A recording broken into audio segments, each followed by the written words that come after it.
மத்தேயு 7ஆம் அதிகாரம் 7 முதல் 11ஆம் வசனம் வரை நாம் கேளுங்கள், அப்பொழுது உங்களுக்கு கொடுக்கப்படும். தேடுங்கள், அப்பொழுது கண்டடைவீர்கள். தட்டுங்கள், அப்பொழுது உங்களுக்கு திறக்கப்படும். ஏனென்றால் கேட்கிறவன் எவனும் பெற்றுக்கொள்கிறான், தேடுகிறவன் கண்டடைகிறான், தட்டுகிறவனுக்கு திறக்கப்படும். உங்களில் எந்த மனுஷன் ஆனாலும் தன்னிடத்தில் அப்பத்தை கேட்கிற தன் மகனுக்கு கல்லை கொடுப்பானா? மீனை கேட்டால் அவனுக்கு பாம்பை கொடுப்பானா?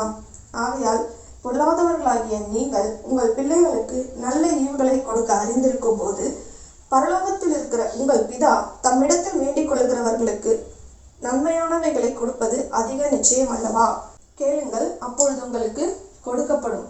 கேட்கிற எவனும் பெற்றுக்கொள்ளுகிறான். அப்ப நமக்கு என்ன வேணுமோ அதை நம்ம தேவனிடத்துல கேட்கணும். தேவனிடத்துல கேட்கும் போது அதை நாம பெற்றுக்கொள்வோம். ஏன்னா தேவன் என்ன சொல்றாரு? பொல்லாதவர்களாகிய நீங்க, மனுஷர்களாகிய நீங்க உங்க பிள்ளைங்க அப்பம் கேட்டா அவங்களுக்கு கல்லை எடுத்து நீங்க கொடுக்க மாட்டீங்க. அவங்க மீன் வேணும் அப்படின்னு கேட்டா நீங்க பாம்பை பிடிச்சி கையில கொடுக்க மாட்டீங்க.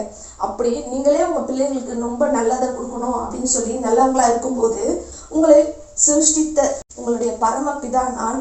அப்ப நான் எந்த அளவுக்கு உங்களுக்கு நன்மையானதை தருவேன். பொல்லாத குணம் படைத்தவர்களாகிய நாமளே நம்மளுடைய பிள்ளைகளுக்கு நன்மையை தரும்போது அவர் நல்லவராக இருக்கிறார். கர்த்தர் எப்போதும் நல்லவராகவே இருக்கிறார். அப்போ அவர் எவ்வளவு நன்மையானதை நமக்கு தருவார்.